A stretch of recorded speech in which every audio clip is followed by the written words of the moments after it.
this week we're shifting the focus to men.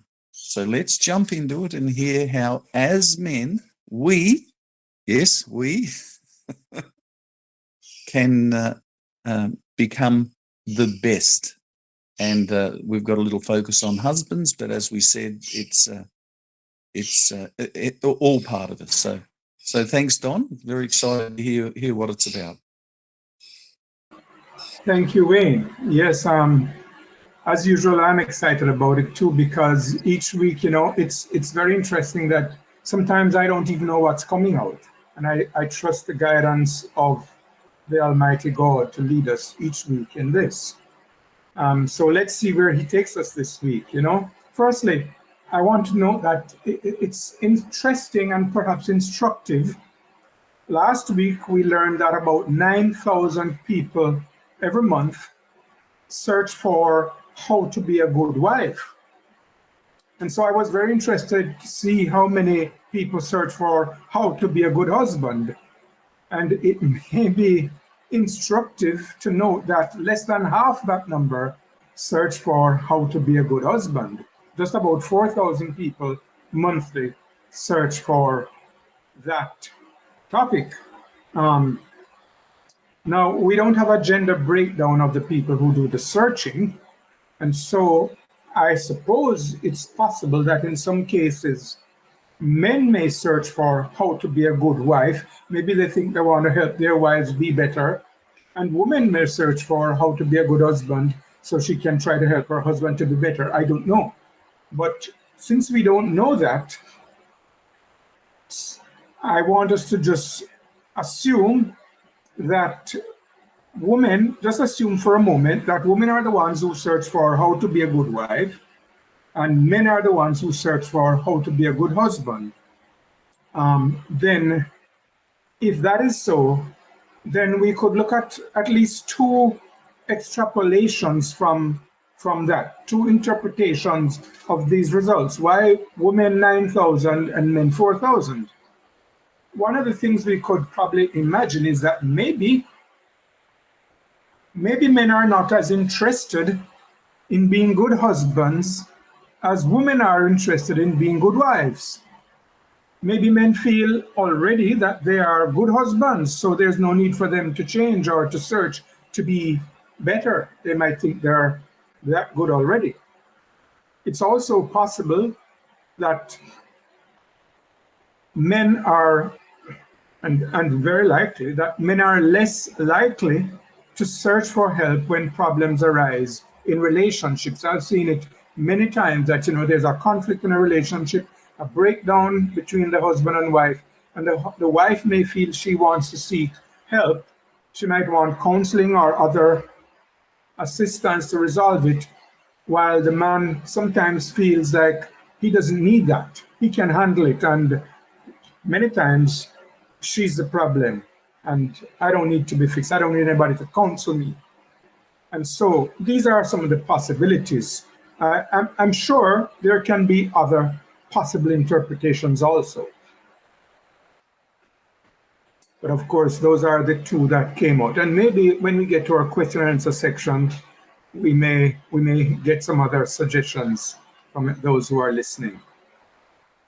You may well have covered it, Don, and I'm not surprised that the search for how to be a good husband is far less inquired than the same wife version. So definitely a man thing going on there, and you raise some strong possibilities. So what are the answers then? What can we tell men who are searching for how to be a good husband?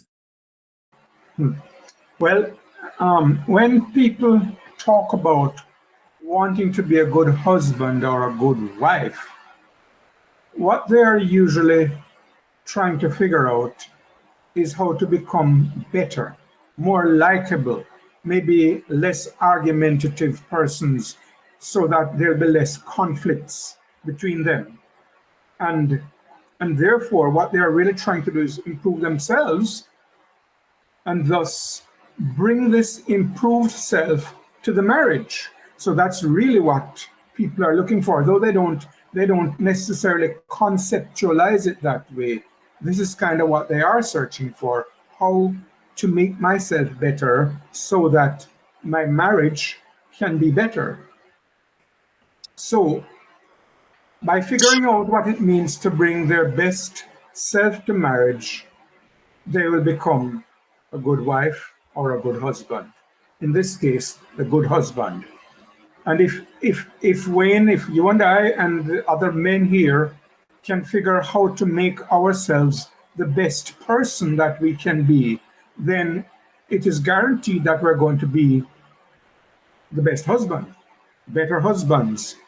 And so here are a few things that we can do to help to improve our who we are in our relationship and thus improve ourselves. And as we said last week, much of what we were talking about could apply both for the males and the females. So we may hear some repeats in this list. I have 10 things here, but we may hear some repeats, but it's still useful to contextualize it for us as men.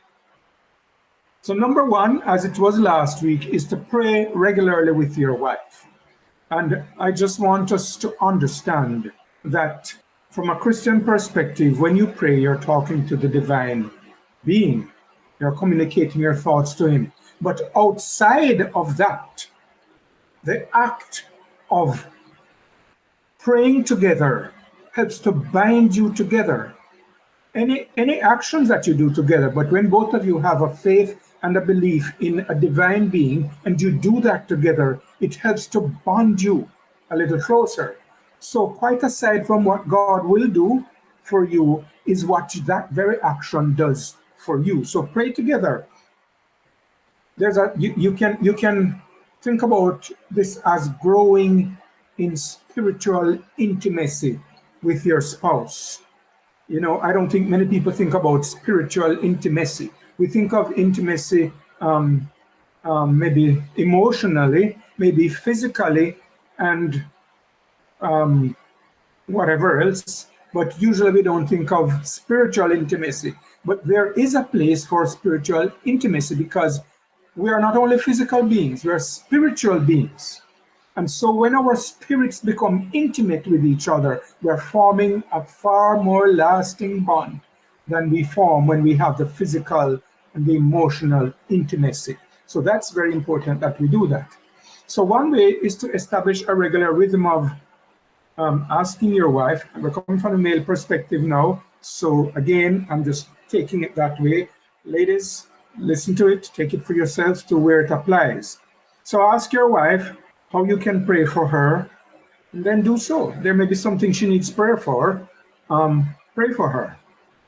Here's something that struck me as I was preparing for this.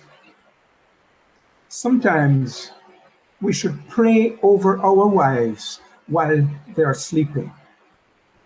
She doesn't even have to know that you're praying for her. It's almost like a father-child, just like we have our children and we pray over them because we have tender feelings towards them.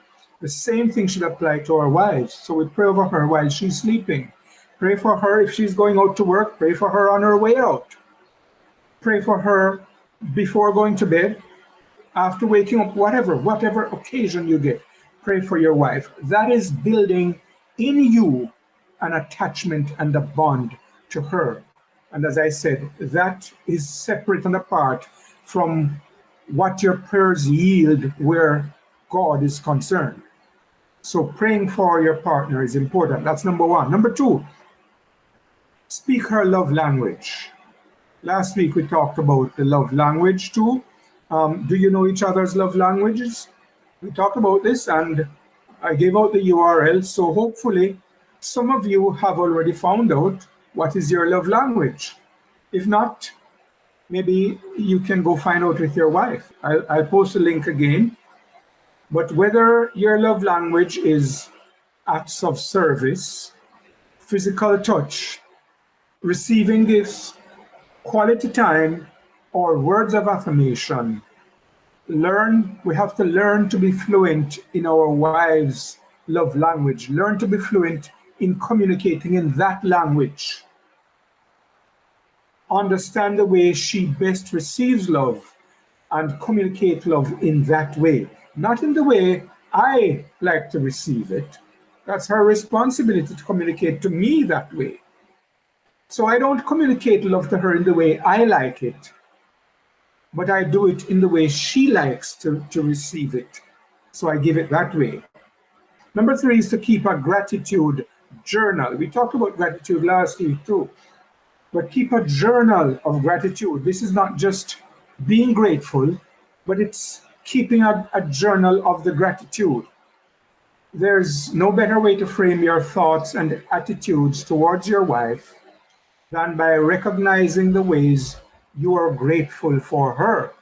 What is it about her that you're so thankful for? Write it down. Keep a journal. Make a note of the things she does that makes you feel, oh, I love this woman. This is a great woman. I wouldn't change her for anybody else. What are those things? Because after a while, we tend to forget those little things. And so when we go back and look at the journal, we're reminded of why we're in love with this person, and we keep that. So a study was conducted by the University of North Carolina, Wilmington, and in that study, couples who practiced gratitude journaling for each other over 14 days showed an increase in perceived support levels, personal intimacy, and overall marital satisfaction. So in that study, it is demonstrated to work. We could probably try it ourselves and see, how it works for us. I have no doubt that it will work. So keep a gratitude journal. Number 4, recognize her bids for connection. Now, I want you to pay attention to this. Bids are simple ways in which your wife is trying to connect with you. And unfortunately for us men, women are not always explicit or overt. Many times, most times, women are very covert in their actions. They don't want to come out plainly and just tell you what they want. Many times they don't want to just say to you, I need a hug, or I need a kiss, or something else. They want you to read them and interpret what they're doing. It's kind of hard from my male perspective. It's kind of hard sometimes to read, honestly, but we've got to pay attention to it. So recognize she's trying to connect, but she's not coming out with it plainly. Now, we do say women should communicate more, yes, and it's true, we should try to communicate. But as men, we ought to pay more attention to the little bodily actions. It can be a wink, it can be a smile, maybe a smile that lingers a little longer. It can be maybe just a little jiggle or a dance before she's trying to connect. It can be a desire to cuddle. She might just come and snuggle up to you. She might just want to come and share her day with you. She come and talk about what happened during her day. She is reaching out. She's making a bid for your connection, for you to connect with her. She might say, let's go jogging, or let's go for a walk. Whatever it is, there are little bids. A woman wants your company during that time. And so we need to learn how to recognize these bids and actively turn toward her when we see the bids. I know that it's not necessarily practical to do it every time, but when we recognize it, we can probably postpone the action through some subtle way, through even outright plain communication. I just want to finish this and then I'll go for that walk with you or something, The next one, number 5, is leave work at work. This can be very challenging sometimes, especially for those who are in the education field, because teachers hardly ever are able to leave work at work. but it's something to be pursued as much as possible. And I would say for those who are teachers who have to come home and write lesson plans and maybe mark papers and submit grades and all these things, you have to be very intentional with your time for these things so that you don't have it random all over the place and every waking moment is occupied with your work. Leave work at work. That's the principle. It sounds simple enough. When you get home from work, put down the laptop, put down the phone. That's the harder part for most of us. I know that's going to be challenging for quite a few of us. If you're having trouble turning off your brain from work, because sometimes work engrosses us so much that we are thinking about all those things that went on today and what's going to happen tomorrow. And so the mind is spinning with work-related things. And you don't feel that attachment to your wife, because we're talking about men now. You don't feel that, you're not even seeing the bids that she's making because work, that contract that you have to deal with tomorrow, or that project that you have to finish preparing, sometimes the ideas are coming while you're there. We've got to be intentional about it. Try practicing a daily shutdown ritual before heading home. So if it means that at work you have to complete something, a little shutdown ritual, you're going to bring a little closure to the things where you are, and know that you're going to be closing it off here and you're not going to pick it up back until tomorrow. Try establishing that so that when you're at home, your attention is 100% on your wife and the rest of your family. That's something I think we all need to pay attention to. Number 6 is initiate. There's a saying that a leader is someone who gives others the gift of going second. I wonder if you got that. A leader is somebody who gives others the gift of going second. It means that the leader goes first, and you're giving somebody the opportunity to go second. Now, one practical way to serve your wife that gift is by proactively initiating moments of connection and letting her follow your lead. So don't just say, what can we do? Or what do you think about this? You can go ahead and plan things. For example, you plan a date night for yourself and your spouse. And remember, we're not only talking about married people here, so it can be people courting or people planning to court. So you might plan a date night, and for married people who have children, that plan can include finding a babysitter if that is necessary. So you go through all that, take the pressure off her so she doesn't have to do all that. Of course, you don't want to trample on her toes and do something she's not going to be happy with. So you have to know how to direct that. You can have a marriage retreat, and that marriage retreat could take different forms. It could be decide that both of you are going camping for a weekend. You just decide you're going to go out and camp, both of you, rough it out in the wilds. Or you might not like going out in the wild, so you go to an all-inclusive hotel and you relax for the weekend. Or maybe you just grab the car and go tour the countryside. Let's just drive around. Sleep wherever night takes you, you find a place to sleep. And then the next day you go for the weekend. It can be quite interesting, you know.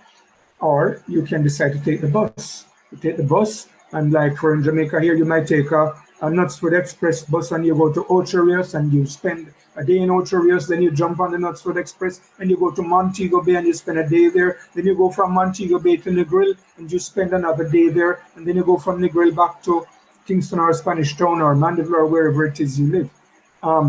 You can do things like this, which would not be very expensive at all, but just bonding time, spending time together. And if none of that is possible, you can just spur a new conversation with some conversation starters.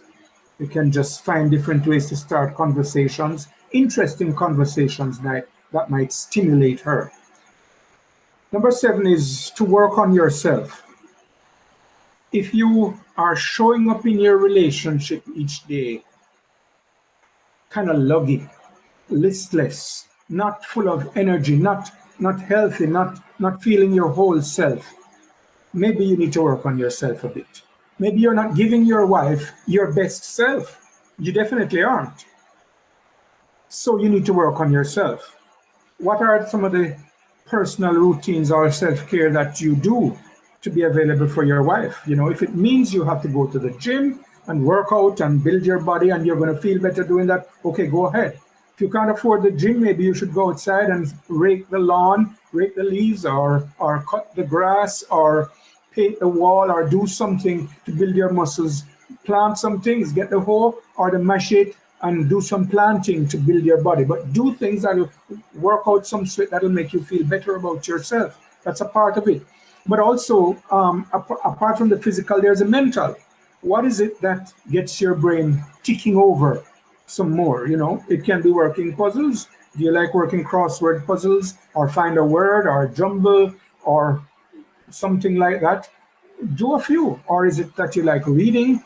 Read a couple of books if that'll stimulate your brain, or if it means watching a movie. Whatever gets your mentally, read the Bible. Whatever it is that stimulates you. And then there's this, I mentioned the Bible. So spiritually, how are you spiritually? Are you developing a healthier spiritual you? If you find your spirituality is dying, then what are you using to guide your wife, to help your wife spiritually? If it's dying, you've got to build that.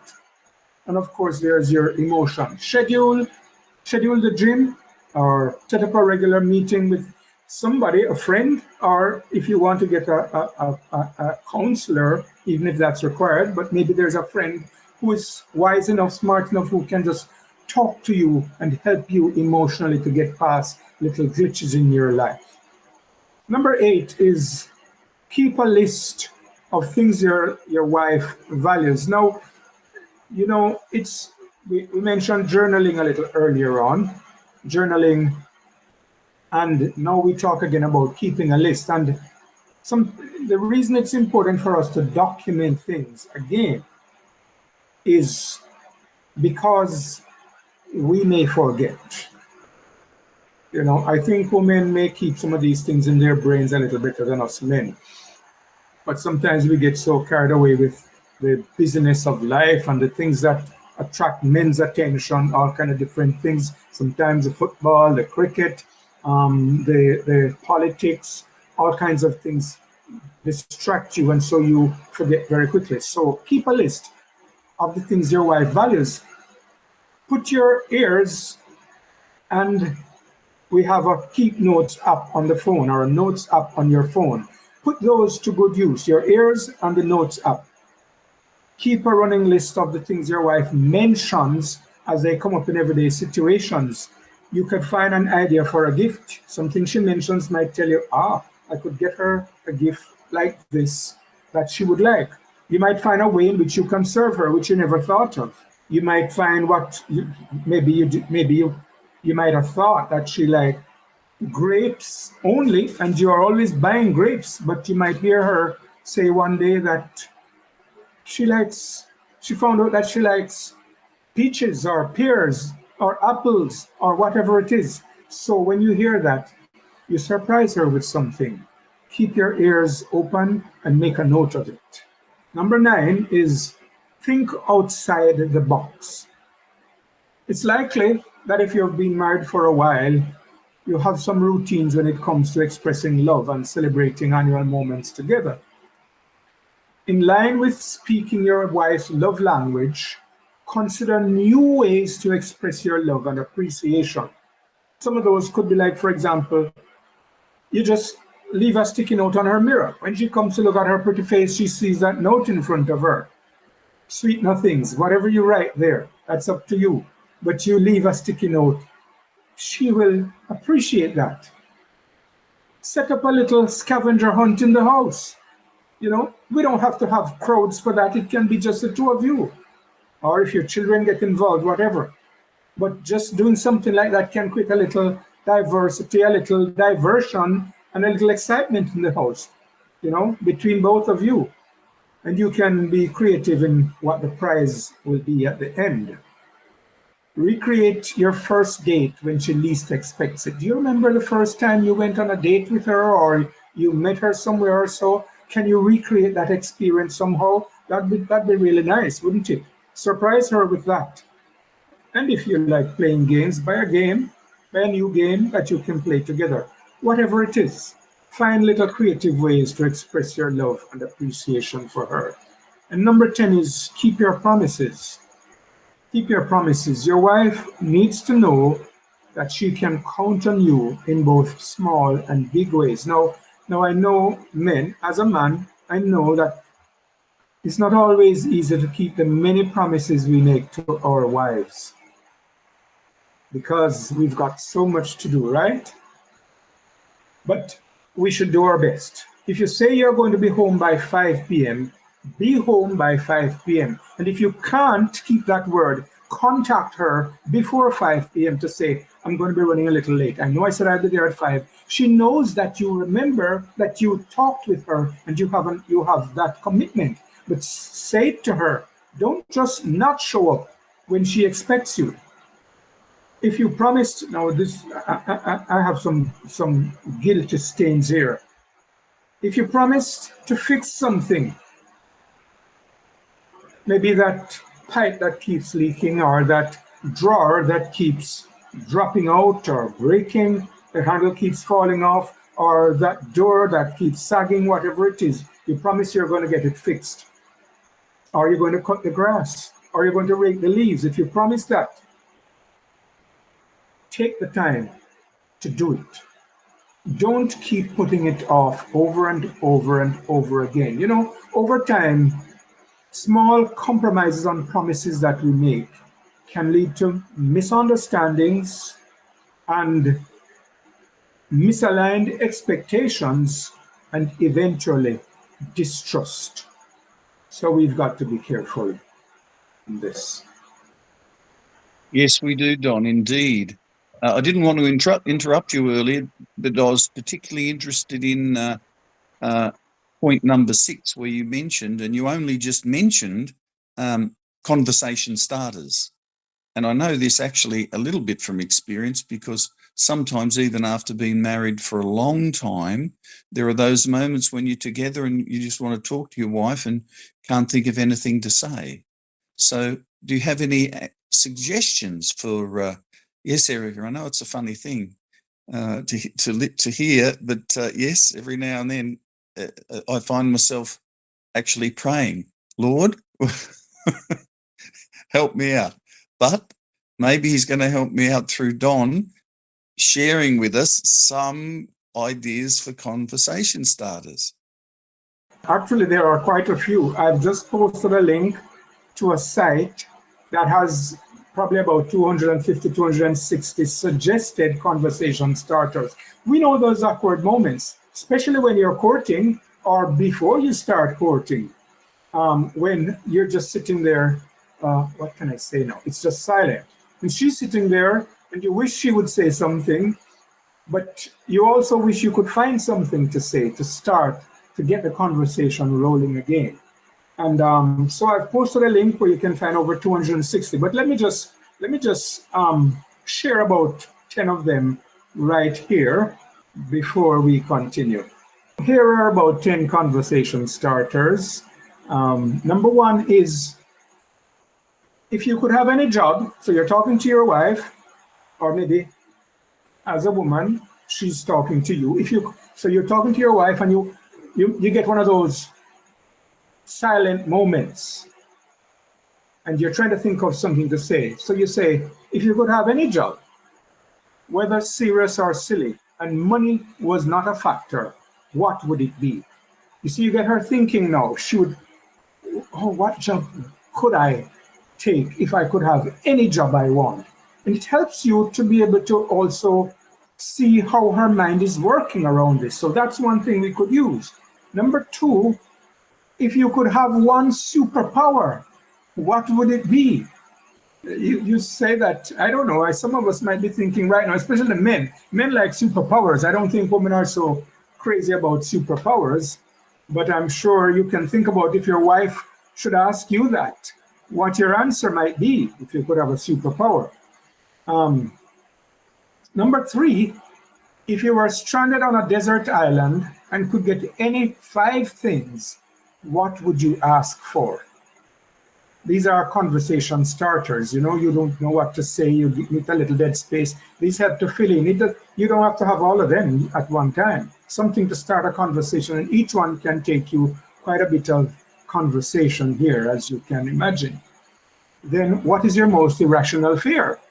Well, some women would probably tell you lizards, you know, or roaches, cockroaches, or something like that. Or it could be just a fear of the dark. You know, what is your most irrational fear? And may I say this, when a person expresses what that is, let's try not to put them down for having that fear.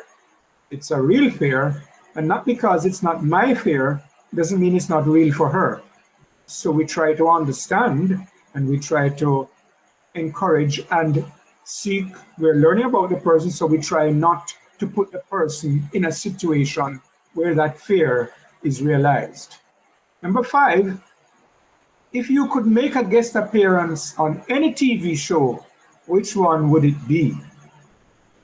You know, and number 6, what is one outfit? I suspect the woman would probably ask this more than the men, but it's possible too that a man could ask it. What is one outfit I wear that you love?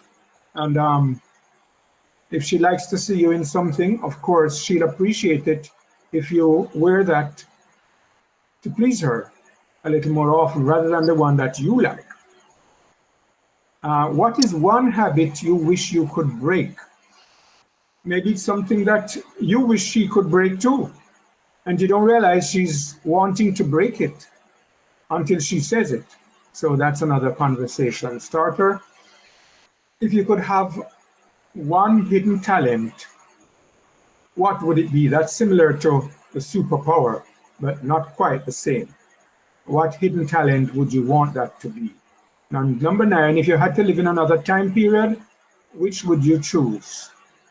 Number 10, what is your least favorite household chore? I'd just like to say this, that when I got married, my wife hated ironing the clothes.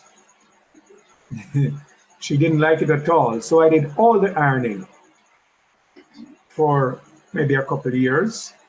Then after a while, she just migrated towards it, and the fear went away, the dislike went away. And now I hardly get a chance to iron anything. She does it all. So we learn about each other these ways by these little conversation starters we make.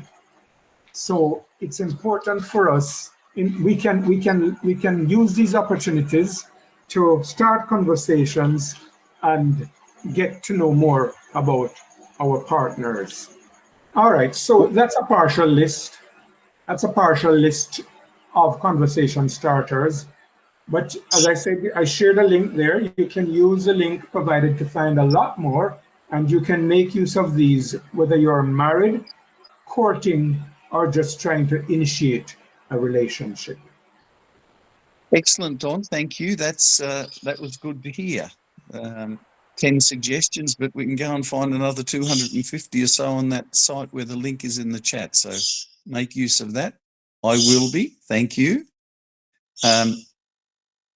Last week, we looked at how women can move from good to better and eventually to being the best wife. Would you say that it's similar for us men? Yes, indeed, Wayne. As I pointed out last week, much of what was being said could be applied to both men and women. So to move from good to better, we should adopt the marginal gains theory, which is also known as the power of tiny gains. In a book written by James Clear named Atomic Habits, Clear points out that we often convince ourselves that change is only meaningful or noteworthy if there is some large, visible outcome associated with it. Like, for example, if you're overweight and you lose 100 pounds, you feel like, yes, something has happened. If you lose 5 pounds, you don't feel like you've done anything.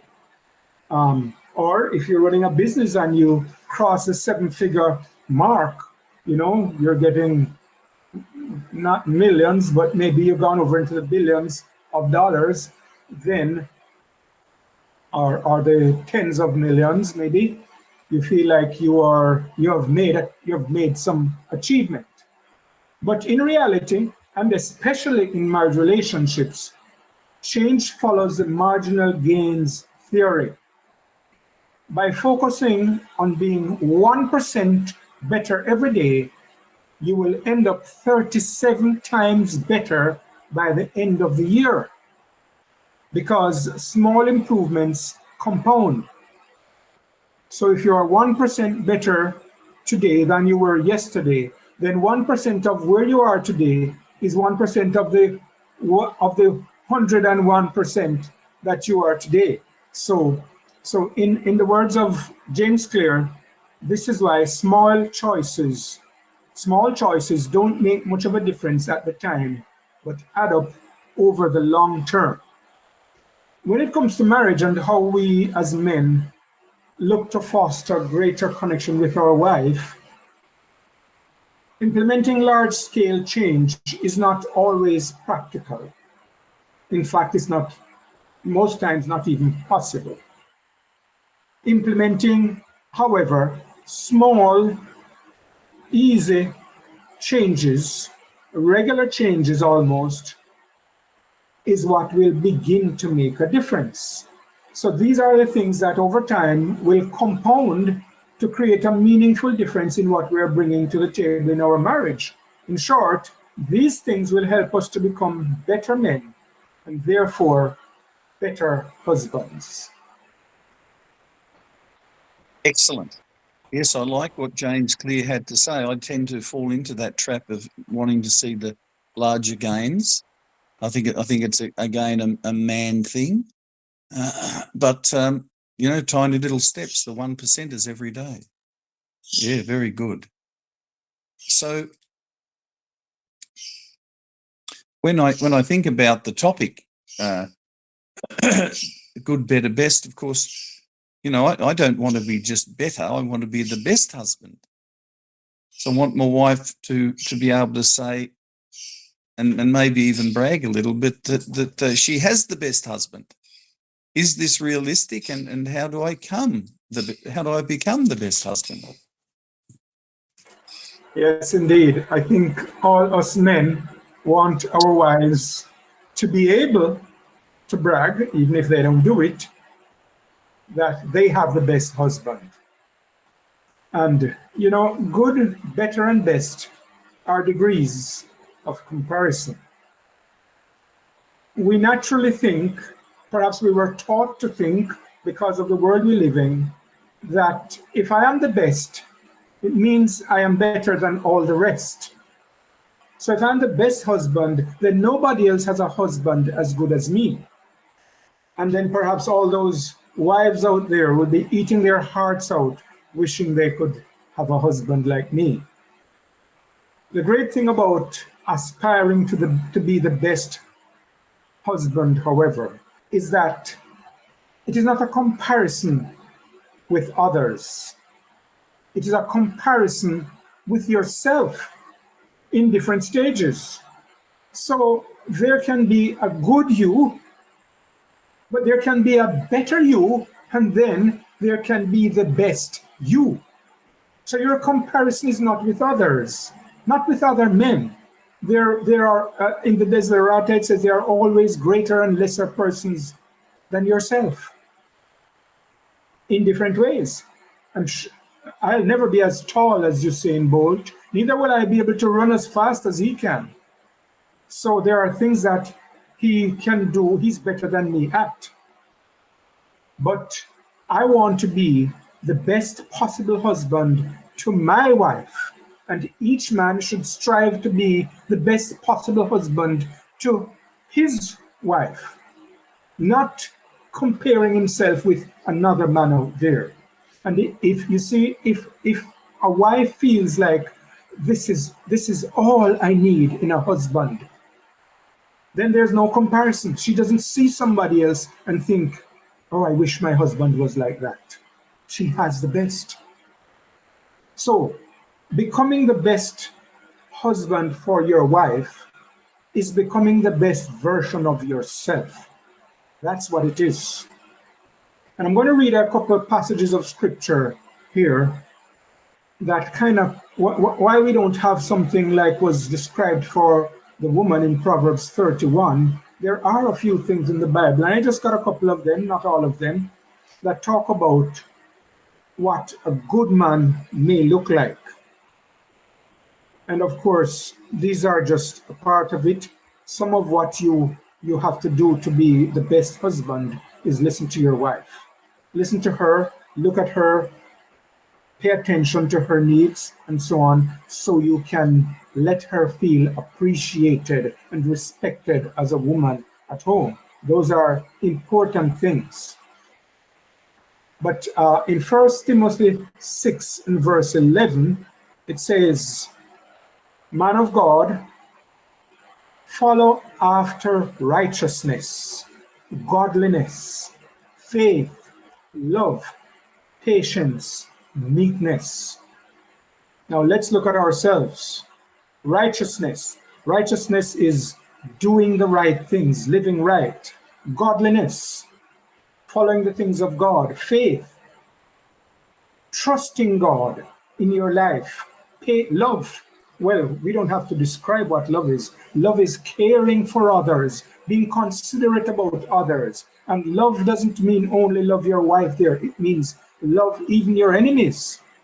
In other words, you treat them good. You treat them with respect and kindness. Patience. Don't get irritated when somebody says something you don't like. Be patient. Take it easy. Be calm. And of course, meekness. And it goes on and says, fight the good fight of faith. Lay hold on eternal life. The best husband you can have is one who lays hold on eternal life, ladies. Somebody who's going to take you there. Somebody who's going to be your priest and take you to that eternal life, because you're not living just for this life. You're living for the world to come. Then in 2 Timothy 3 and verse 17, it says that the man of God may be perfect, thoroughly furnished unto all good works. Let people, a wife wants to know that when her husband walks out on the street, people respect him and speak well of him. And, it's good to hear that her husband is a kind person. He's thoughtful, he's considerate. Nobody wants to hear the people on the street talking a lot of negatives about their husband or their wife for that matter. So be that person who your wife can be proud of and can brag about. James says, James chapter 3 verse 2, for in many things we offend all. If any man offend not in word, the same is a perfect man. So the man who is able to hold his words in such a way that you don't offend people by speech. There are some people who don't care how they talk to others. They'll insult you, they'll tell you all kinds of things, they'll be disrespectful. But if you learn how to not offend in word, James says you're a perfect man. And the perfect, I think, is as close to best as you can get, right?